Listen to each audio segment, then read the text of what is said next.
Bongo has appeared before investigative judges in Paris and France as part of a legal process he initiated. Now, it follows allegations of torture, abduction, and detention by an organized group. The complaint stems from events surrounding the military takeover that removed him from power in 2023. For more on this, we are joined on the line by David Taladzi, a political analyst. David, good afternoon, and thank you for joining us on Africa Update. Good afternoon, Tracy. It's Donald, not David. All right, Donald, thank you for that correction. And you are speaking to Lulu. Bongo has denounced his arbitrary in terms of detention by current President General Brice Oligui Nguema. Now, Bongo filed a legal process. Has he done the right thing? I'm not sure if he's done the right thing. The onus is on him to prove that him and his family have been tortured in Gabon, especially for the family, the wife and the son that were in jail after the coup. So he will have to prove that they were tortured because the allegation is always good to make those kind of allegations. But it is another thing to prove those allegations in a court of law, and we will wait and see what this legal action will lead us to. Now, we understand that the former president has had long-standing ties with the French. Could this be why he took his complaint to France? Why particularly in France? I really don't know. The reason could be his wife is a French citizen, and I suspect that could be the main reason why they decided to go to France. But with regard to his ties with the French government, yes, true. His father, Omar Bongo, was very close to France, had a huge influence even in the French government. And but under Ali Bongo, that relationship hit a snag in the sense that Gabon is one of the countries in Central Africa that export timber, in a raw form. So when he came to power, he decided to transform, put value into the timber before it is the logs, rather than have to sell it, ship it overseas as a log. He suggested that this must be transformed locally so that we can put more value and generate more funds for the country. And the French government didn't like that because they were the main beneficiary of logging in Gabon and shipping the log out of Gabon. So they were very, very unhappy about the decision that Gabon will transform timber in Gabon. So the relationship kind of hit a snag there. So I wouldn't say the relationship was very cordial. It was very, very tense one. I mean, you recall that Gabon even joined the Commonwealth, knowing full well that Gabon is a French-speaking country, colonized by France, but now joining the Commonwealth for the French as well. That was the second issue that brought unhappiness in the relationship between Gabon and the government of Ali Bongo and France. Now, Brice has denied these allegations of torture. Does the Bongo family have any proof with regards to the torture? Do they have any recordings, whether voice recordings or visual recordings? Or are we going to be facing a case of he said, she said? I think it's going to be a case of he says, she says. That's what this thing is all. The court action will all be about, because I sincerely doubt that Ali Bongo and his family have any evidence that they were tortured. There was no reason that the current government or the let's say the then junta regime will resort to violence against Ali Bongo's family.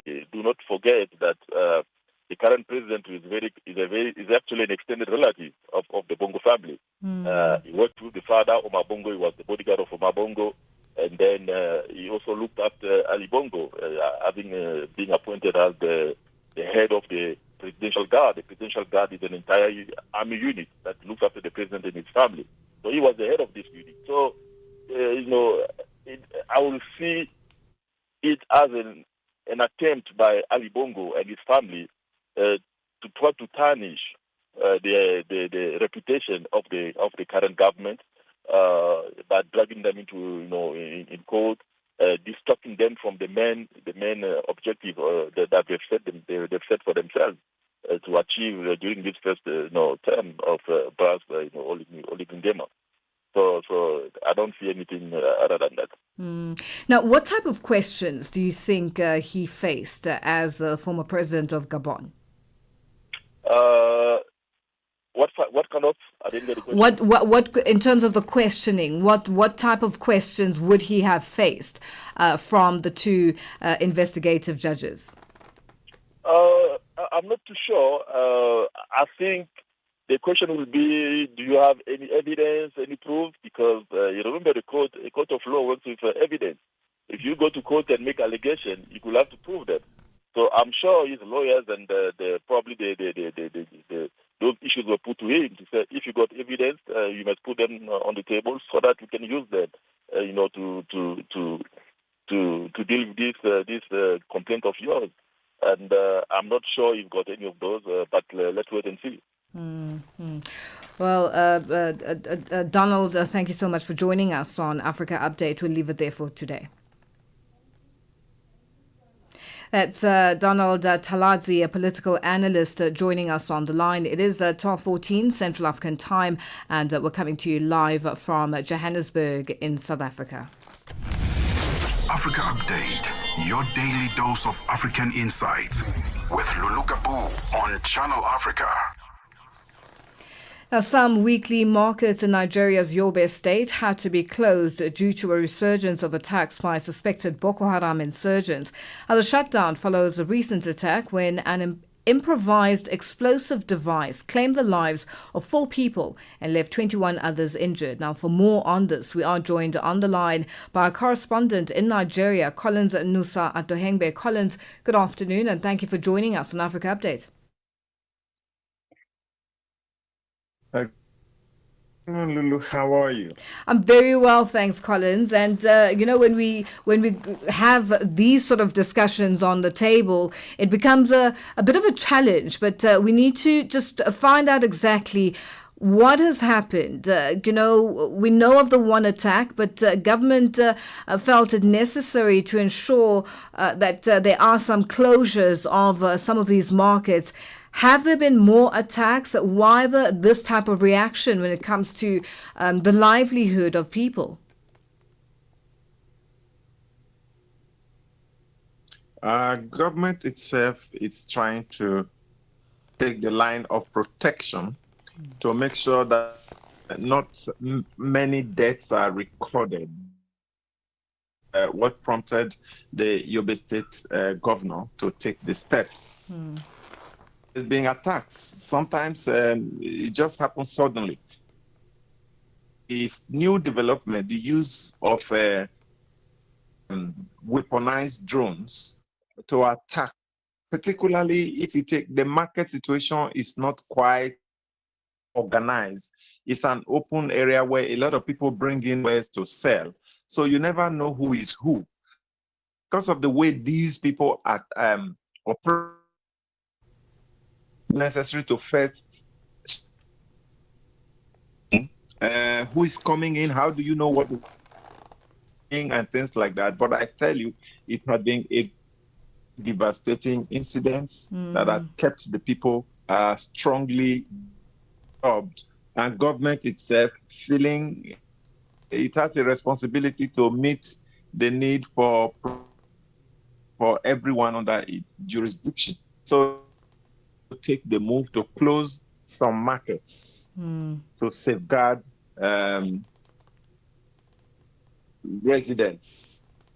Now, with regards to government's reaction, apart from the closure of these open markets, which obviously are easy targets, is government deploying more soldiers and defense on the ground in the region to fight this insurgency?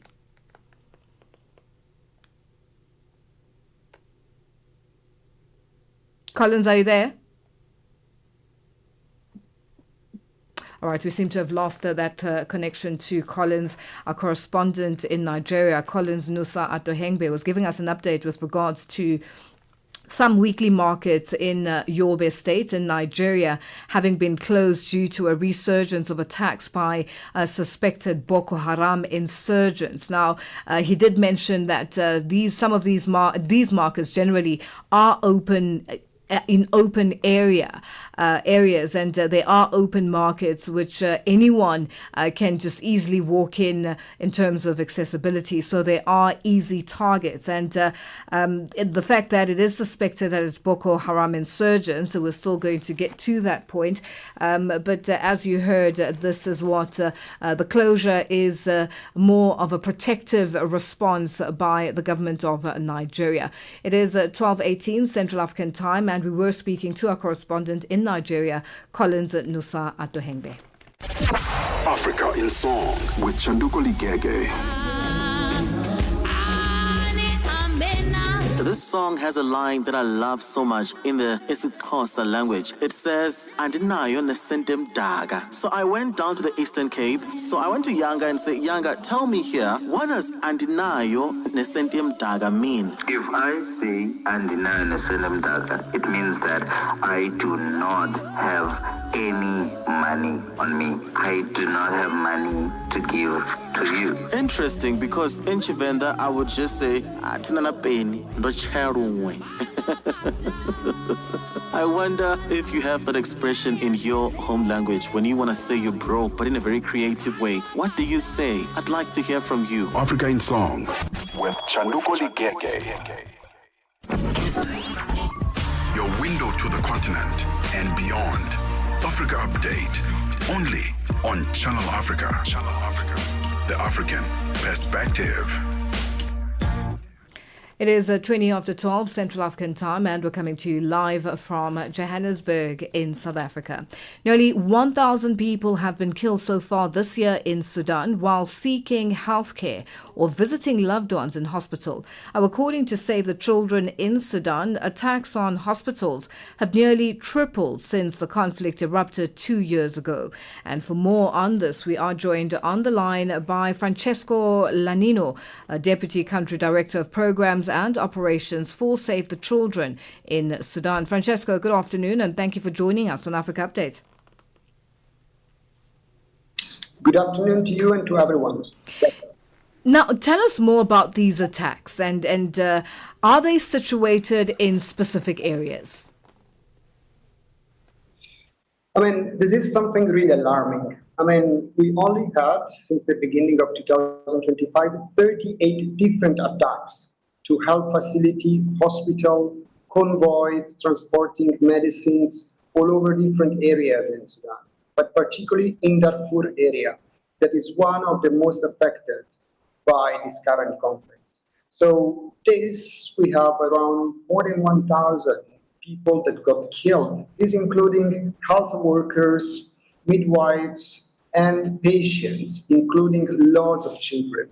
I can give you like some samples, like only in January, in the Southie Hospital in El Fasher, 1 girl and 3 boys were killed when actually were receiving medical attention after being injured in the bombing of the nearby in the city. So this means like even the hospital started being a target of this terrible war that is ongoing in Sudan.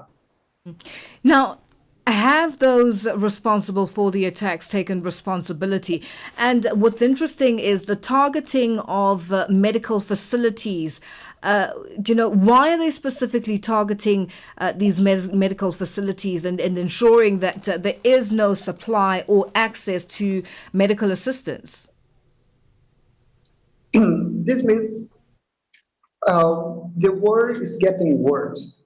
And then even if before, like, there was a kind of like rule of law in which like places like hospital or health facilities were somehow protected or out of the main target of this conflict, now we're witnessing that indiscrimination attacks outside the this hospital.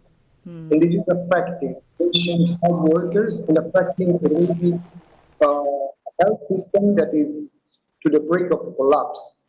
Think about Sudan, for example, like cholera outbreak was declared, there were 80,000 people already affected by cholera, and with more thousand people their death after with this cholera outbreak. And despite all of this, there is a situation in which the health workers are not protected, health facilities are not protected, but still being targeted by the different armed groups involved in this conflict in Sudan. Now, just looking at the many calls that have been made with regards to this conflict in the country, it seems like the calls are falling on deaf ears, and there's an escalation, which, as you just touched on, the fact that health workers and health facilities are seemingly a target. What do you think needs to happen with regards to bringing peace to Sudan and ensuring that the people of Sudan have access to health facilities even in crisis? Yes, it seems like, that, health workers are not protected. And also the health workers, they seem like, supporting one side of another side, but it's not the case. Health workers are just here, as many international NGOs and local NGOs, to provide help to treat patients, to provide vaccines, because also the vaccine campaigns totally stopped, and there is now an outbreak of measles, like in Darfur and many other areas. So what is needed, absolutely and urgent, is the international community will call for an immediate ceasefire, allowing NGOs to move trucks of medicines and medical supplies to the different health facilities in Sudan.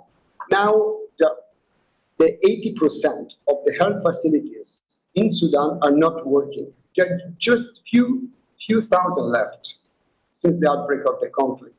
So we really need to find ways for the international community to talk and sit with the different partners involved in the conflict to allow us to move and transport medical supplies to the different facilities, especially now that we are at the beginning of the rainy season. This means or we move them now, or we cannot be able to move them at all.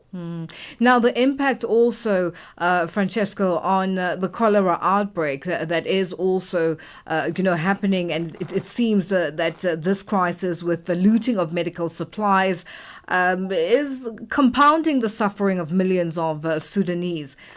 Do you think that the international community is doing enough? Do you think that the leaders in Sudan are also seemingly they don't seem to care about what's happening on the ground in Sudan?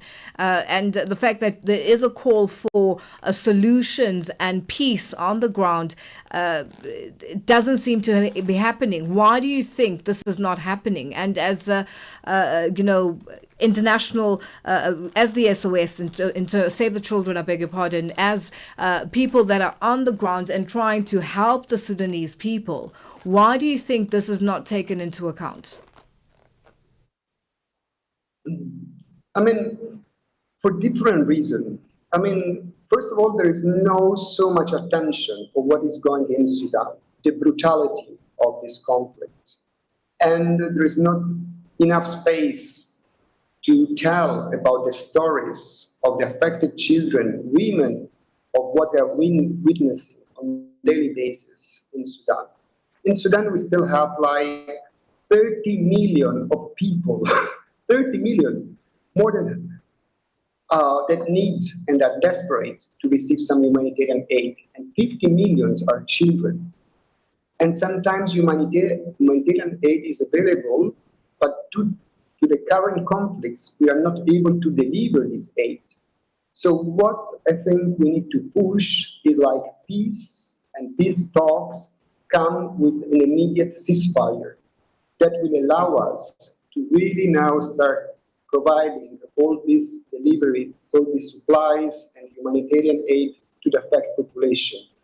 And then with this ceasefire, this will be the first step needed then to further talk about all the different process needed to bring peace back in a country like Sudan.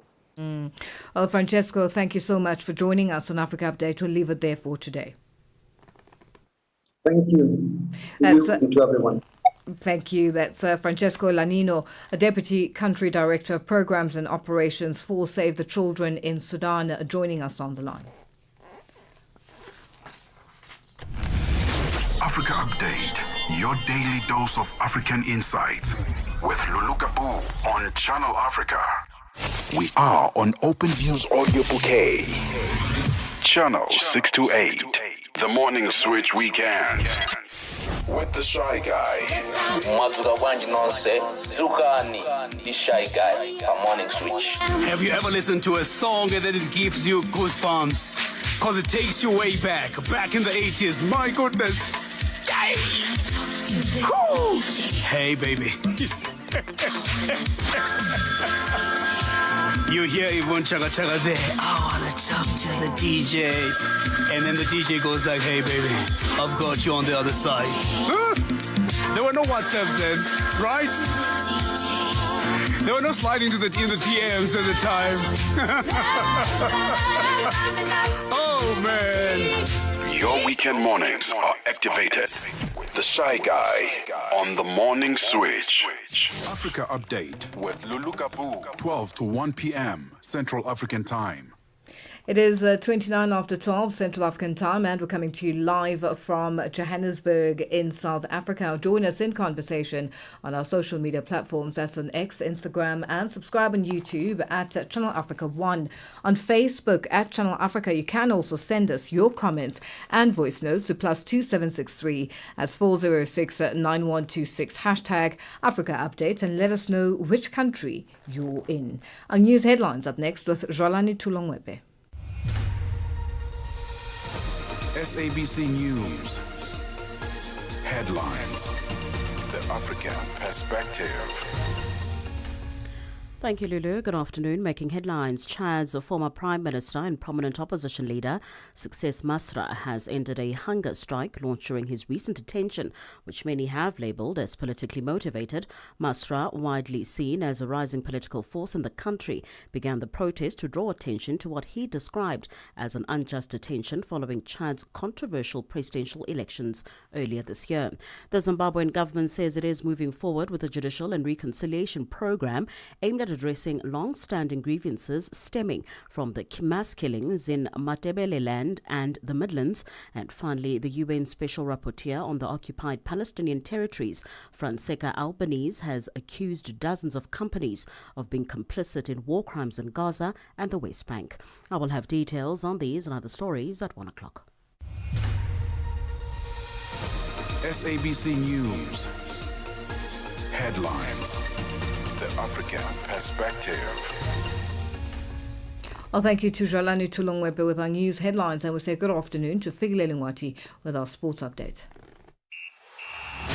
Sports on Channel Africa. The African Perspective. Good afternoon, Lulu. We kick off with football news this hour. Kenya's head coach, Benny McCarthy, has unveiled a 30-man provisional squad that will begin preparations for the Total Energies CAF African Nations Championship CHAN 2024 exactly 1 month before the Harambee Stars play their opening match of the tournament. Kenya will co-host the biennial continental showpiece alongside their neighbors, Uganda and Tanzania, between the 2nd and the 30th of August 2025. Former champions and FKF Premier League's runners-up Gor Mahia and Bandari FC have each contributed 5 players to the squad, while Police FC, who clinched the league title for the first time ever, have 4 players in the 30-man list. McCarthy's team is scheduled to report for camp on the 10th of July to begin preparation for their debut in the tournament tailor-made for local-based players. The Harambee Stars have been drawn in Group A alongside DR Congo, Morocco, Angola and Zambia. They kick off their campaign against 2016 champions DR Congo on the 3rd of August at the Moi Sports Centre, Kasarani. Still with football news, on a sad note, Liverpool forward Diogo Jota has died in a car crash, aged 28. The Portugal forward's brother André Silva also died in an accident which took place in the Spanish province of Zamora. The 26-year-old was also a professional footballer with Portuguese second-tier club Penafiel. Jota married his long-term partner, Ruth Cardoso, with whom he has 3 children, just last month. Reports say that their car, a Lamborghini, left the road due to a tire blowout while overtaking another vehicle and then caught fire. Jota married his long-term partner, Ruto, with whom he had 3 children, just last month. He recently posted pictures on social media of the ceremony, which took place on the 22nd of June. Jota helped Liverpool win the Premier League title last season before helping Portugal win the Nations League final in June. Switzerland took the lead against Norway but fell to a 2-1 defeat on home soil after scoring an own goal on the opening day of the Women's Euro 2025 Championship, with Norwegian captain Ada Hegerberg netting the equalizer and missing a penalty.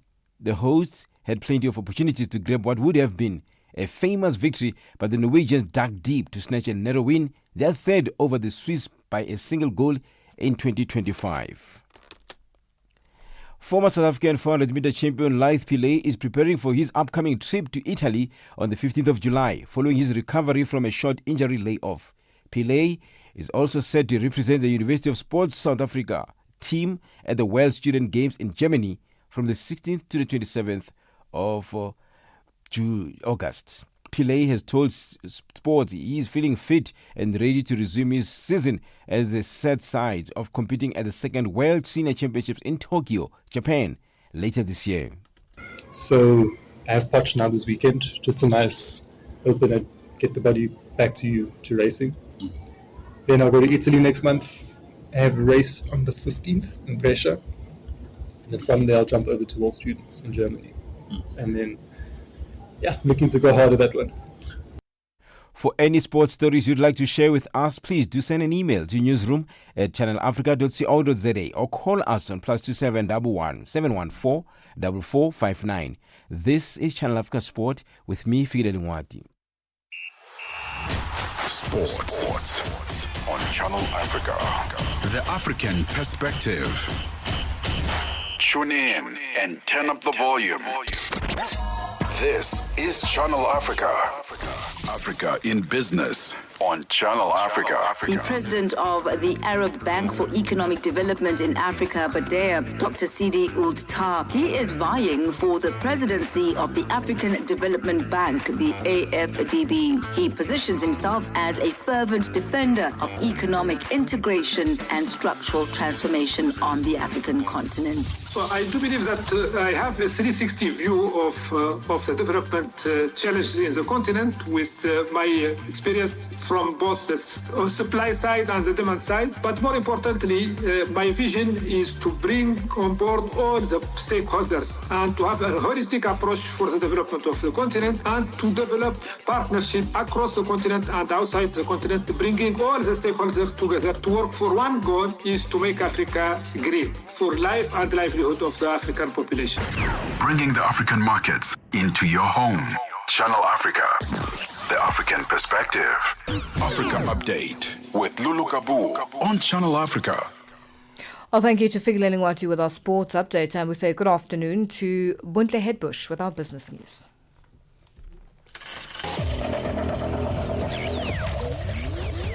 Business news on Channel Africa. The African perspective. Thanks, Lulu, and a very good afternoon to our listeners. In our top business story this afternoon, the International Monetary Fund says Nigeria needs to adapt its 2025 budget to lower oil prices and scale up cash transfers in order to shield the most vulnerable parts of its population that face hunger and poverty. The IMF says economic growth in Nigeria has been steady but too low in per capita terms, with inflation remaining high. The fund predicted the country's economy would expand at 3.4% this year and 3.2% in 2026. As Africa's largest oil producer, Nigeria is under strain from relatively low international crude prices, which traded around $68 a barrel yesterday. Tanzania's central bank lowered its benchmark interest rate by 25 basis points to 5.75%. The Bank of Tanzania targets inflation of 5%, and consumer inflation has hovered around 3% since it launched its policy rate in January 2024. Dumelo Zulu has more. The East African country's government sees economic growth rising to 6% this year, up from 5.5% last year, helped by the start of electricity generation at the Julius Nyerere hydropower dam. President Samia Suluhu Hassan's administration has been pushing ahead with large-scale infrastructure projects like the dam and a railway network ahead of elections due in October. In South Africa, Johannesburg's utility City Power says it will cushion poor low-income households from paying increased service and availability charges as new tariffs kicked in this week. City Power customers are now paying an increase of 12.4% for electricity, in line with the city's approved tariffs for the 2025-2026 financial year. However, City Power says the increases will vary per customer category based on usage and tariff structure. Frank Hinder is City Power's Senior Manager for Pricing and Tariff Structures. Overall, it will be about 12.41% on average, but various customer categories will see different rates because this is also driven by our cost of supply studies, which says customers contribute in a different way to the cost of supplying electricity, and the pricing should be reflective of that. Also, because for residential customers, we have got inclining block tariffs. It then means that as you use more, your price increase. So the amount of money that you will be spending on the electricity will also then be going up. However, indigent customers are still cushioned from this because they are still on the lowest tariff and they will not be paying the basic charge of the 200 Rand that other customers will be subjected to. The Minerals Council of South Africa says the country's proposed chrome ore export tax will negatively affect miners' profitability and lead to job losses across the sector. South Africa is the world's biggest exporter of chrome, which is mostly used in the manufacture of stainless steel. In June, the country's cabinet announced it had agreed to lower power tariffs for chrome smelters, as well as a proposal to impose a tax on chrome ore exports as part of efforts to stop the decline of the ferrochrome industry. In a statement, the Minerals Council says the tax will not achieve the government's aims of sustaining the industry and the preservation of jobs, but will instead have a negative impact on chrome producers and the significant contribution the industry makes to the country's economy. The International Monetary Fund says it remains engaged with Senegal as the West African country's Prime Minister promised a recovery plan to clean up billions in debts that were not disclosed by the previous administration. The IMF, a key financier for the debt-laden country, froze disbursements on its program with Senegal last year after an audit under new President Bassirou Diomaye Faye found the previous administration had understated deficits. This pushed its end 2023 debt ratio to roughly 100% of GDP versus the previously reported 74%. And now looking at the indicators this afternoon, one US dollar in Nigeria is trading at 1,000 naira 532. In Botswana, it's 13 pula 14. Kenya, the dollar is trading at 128 shilling 47, and in Zambia, it's 23 kwacha 95. Moving to the BRICS countries, $1 in Brazil is trading at 5 rial 45. Russia, 78 rubles 71. India, it's 85 rupees 63. China, 7 yuan 16. And South Africa, $1 is trading at 17 rand 91 cents. $1 is trading at 73 pence to the British pound and 85 to the euro. Looking at commodities, gold is trading at $3,346 and platinum at $1,373 per ounce, while Brent crude oil is at $68.82 a barrel. And those are your business news. For any business stories you'd like to share with us, please send an email to newsroom@channelafrica.co.za or call us on +27 11 714 4459. For Channel Africa Business, I am Buntle Hetbush. Business news on Channel Africa. The African perspective. Africa Update, your daily dose of African insights with Lulu Gabu on Channel Africa. Thank you to Buntle Headbush with our business news. It is 12:42 Central African time, and we're coming to you live from Johannesburg in South Africa. You can join us in conversation on our social media platforms. That's on X, Instagram, and subscribe on YouTube at Channel Africa 1. On Facebook at Channel Africa, you can also send us your comments and voice notes to +2763. That's 406-9126. Hashtag Africa Updates, and let us know which country you're in. And today on Hashtag Africa Updates Ask, so we focus on Gabon's former leader Ali Bongo, who faced 2 judges over an inquiry accusing the current leadership of torture. What do you make of his complaint? Let us know your thoughts and your views on all our social media platforms. On X and Instagram at Channel Africa 1, Facebook at Channel Africa. You can also send us your comments and voice notes to +2763. That's 406-9126. Hashtag Africa Update Ask. Africa Update on Channel Africa. A new study conducted by researchers from the South African Medical Research Council and Inkosi Albert Luthuli Central Hospital in Durban in the KwaZulu-Natal province has revealed that a growing number of young South African children are developing serious health conditions, usually only seen in adults, due to obesity. The study is the first of its kind in South Africa to comprehensively assess obesity-related comorbidities in children under the age of 12. It demonstrated that conditions such as high blood pressure, high glucose, and abnormal cholesterol levels are alarmingly common among children with obesity. And to discuss this further, we have on the line Professor Nashita P., one of the authors of the study and a researcher from the South African Medical Research Council. Professor Pierre, good afternoon, and thank you for joining us on Africa Update. Hi, good afternoon, and thank you for having me with you this afternoon. Now, let's talk about the study. What was the purpose of the study, and how was it conducted, and how long did it take? So this study, we know that obesity has complications in adults, and we also know that obesity has complications in children, but we didn't have the data available for South Africa in the local context to know to what extent it was affecting our children.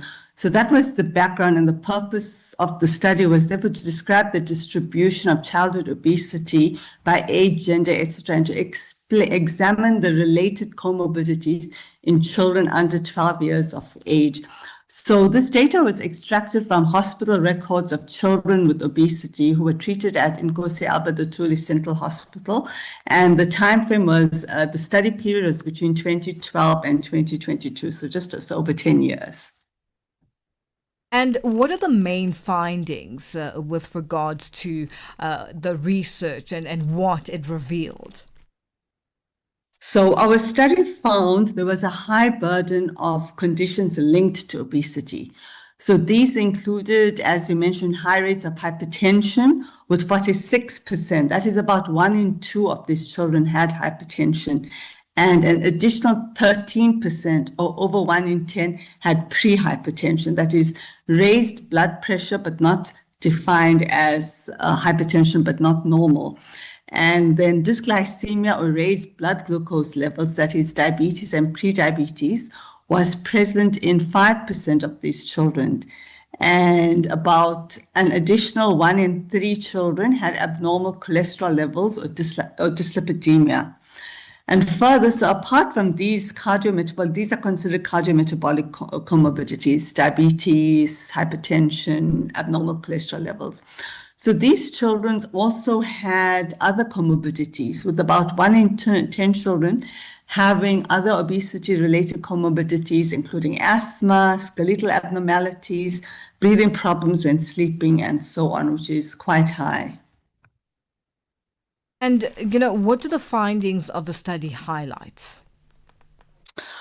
So our study findings highlight the high burden of obesity-related comorbidities in children as young as 5 years old. So this study was done in children up to the age of 12 years. So this underscores the urgent need for interventions to reduce obesity levels in these children and to reverse the obesity-related comorbidities, particularly the cardiometabolic abnormalities, because these can have serious consequences in later life. So these include the possible early development of heart attacks and strokes, for which these cardiometabolics are key risk factors. And also it implies greater life years lost than if the onset of these cardiometabolic abnormalities occurred in adulthood. And let's talk about the cause of these serious health conditions in children. Why are we seeing such huge numbers of obesity in young people, in children? And where are we getting it wrong as parents? So we live currently with change in time, with urbanization, development, globalization, etc. We now live in an obesogenic environment where there's an abundant supply of processed foods, high in fat, salt, sugars, etc. And these are very convenient, affordable, and very effectively marketed. So we need to address these environmental burdens of unhealthy eating and the easy access to unhealthy foods. So we need to make the healthy choice the easy choice. So at the individual level, it is extremely important for parents and other caregivers to monitor the dietary intake of the children in their care. So unhealthy foods such as sugar-sweetened beverages, processed foods, snacks, and other unhealthy foods, etc., should be eaten in moderation. Also, it's important to eat mindfully. Do not eat in front of the television. So families should eat at the dinner table. Make it a social event. Eat together as a family and eat slowly. So drink water instead of cold drinks. Eat fruit for dessert.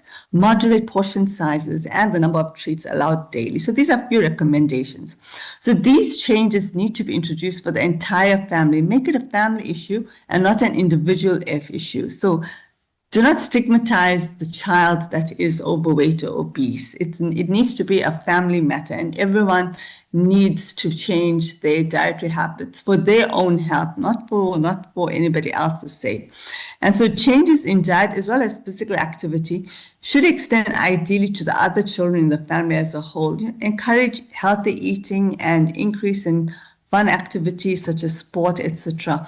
And back to your question about what I mentioned about the obesogenic environment. So it's important to increase awareness of what we're eating. So how can parents make the healthy choice? So we need to have front of package labeling on all products to tell you exactly the amount of fat, salt, etc.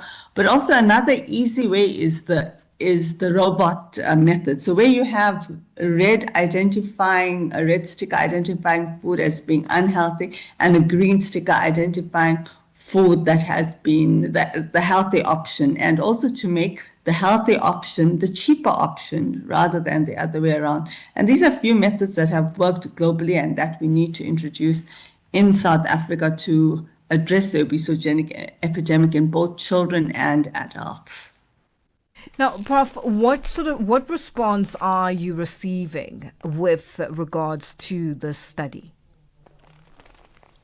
There's been a lot of interest in the study. It's one of the first of its kind in South Africa and probably even in Africa. So there's, because we know on a global level that obesity has a severe impact in children, but our study has now provided the evidence to show that this is a serious problem in children, in that children who are obese as young as 5 years are already they have only been on this earth for 5 years and they're already having these cardiometabolic comorbidities, skeletal abnormalities, asthma problems, etc. So we need stakeholders to start and civil society to become aware or to raise their voices, increase awareness, to do something to change the obesogenic environment with regards to all the factors I mentioned regarding to diet, but we also need to address the physical activity side of it, make safe spaces for people to go out and meet and play and exercise. So those are we need to do these things. We need to have programs, policies, etc., to change the obesogenic environment.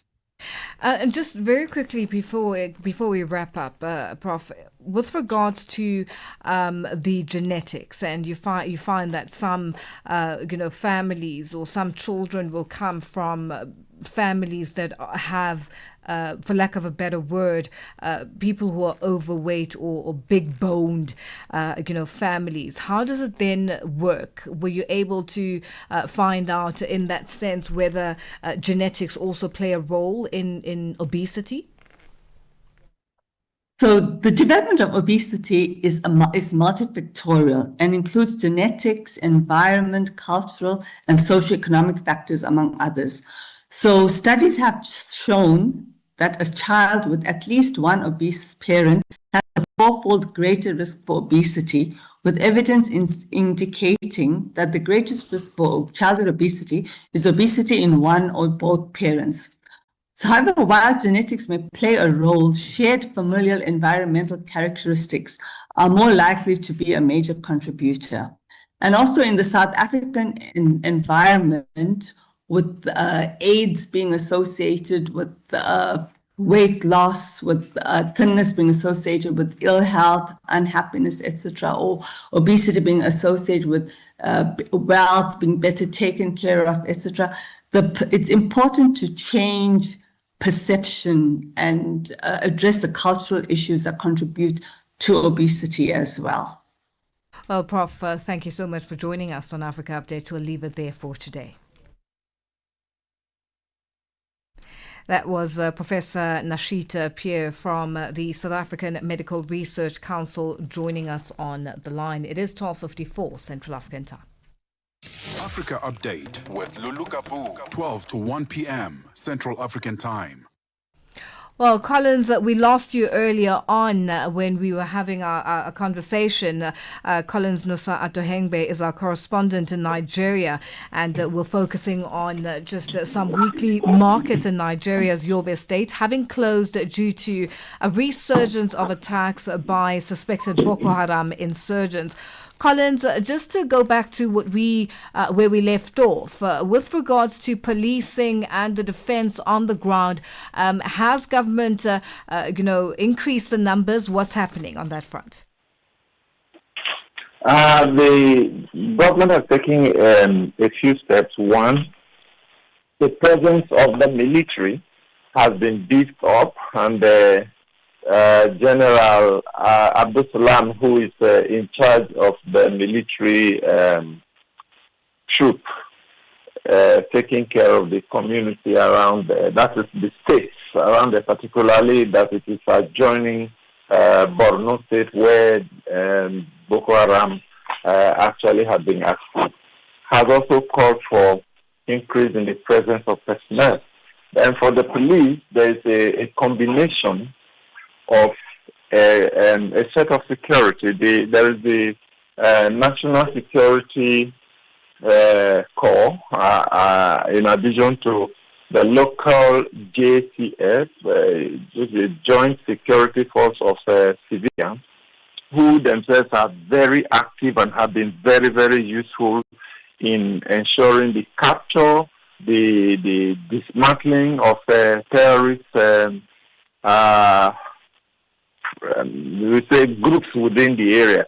So government has brought that up again to make sure that they are properly equipped to do the work of one, surveillance, and then to be able to respond as fast as possible whenever there is any attack. Hence, but the actual issue is the use of drones, with IEDs tied to them.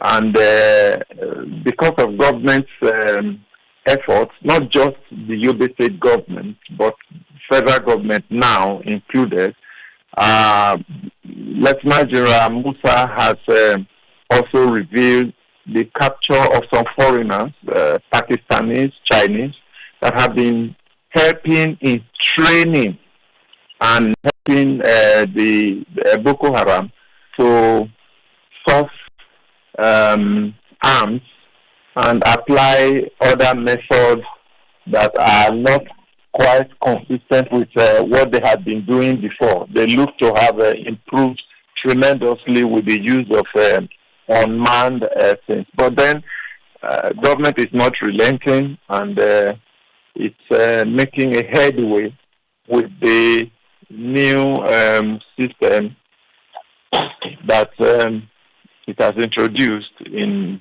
the surveillance and the non-kinetic approach. All right. Well, Collins, we have run out of time and are going to have to leave it there for today. Thank you so much for joining us on Africa Update. Thank you. Have a nice Jersey day. Thank you, Collins, and you have a good one too. That's our Nigeria correspondent, Collins Nusa Atohengbe, joining us on the line. And it is that time of the day where we say happy Thursday and good afternoon to Debukhole Kuleni, the one half of the Upside team. Yes. It's exciting now that I have a co-host. I've been talking to myself. I kind of felt like Conrad yesterday because Conrad is the ventriloquist. I've been talking to myself for quite some time. But here's what's coming up on the Upside this afternoon. We head off to Nairobi for WHX, East Africa's premier healthcare and lab event, where leaders will be tackling Kenya's healthcare worker shortage with innovation and action. Then we're joined in studio by photographer Casey Waves, unpacking emotion, storytelling, and the art of capturing what words often can't. And myself being a budding photographer, I'm going to learn quite a bit from him this afternoon. And then finally, we step into luxury with Siyabonga Quinton Ngomane, the visionary behind Q Main, a custom gown label. It's all creativity this afternoon on the Upside. It's all coming up at the top of the hour with Debukhole Kuleni and Matsogo Musito. So a lot of exciting stuff. Stay tuned for that show. From myself, Lulu Gabu, and the Africa Update team, continue with us on our social media platforms. And thank you to our producer, Tracy Bumgard, our technical operator, Bongi Moyo, and social media, Elaine Bengani. It's been a great day. Let's do this again tomorrow. Bye-bye. SABC News. The African Perspective. Thank you, Lulu. Good afternoon. I'm Jolani Tulongwebe. Chad's former Prime Minister and prominent opposition leader, Success Masra, has ended a hunger strike launched during his recent detention, which many have labelled as politically motivated. Masra, widely seen as a rising political force in the country, began the protest to draw attention to what he described as an unjust detention following Chad's controversial press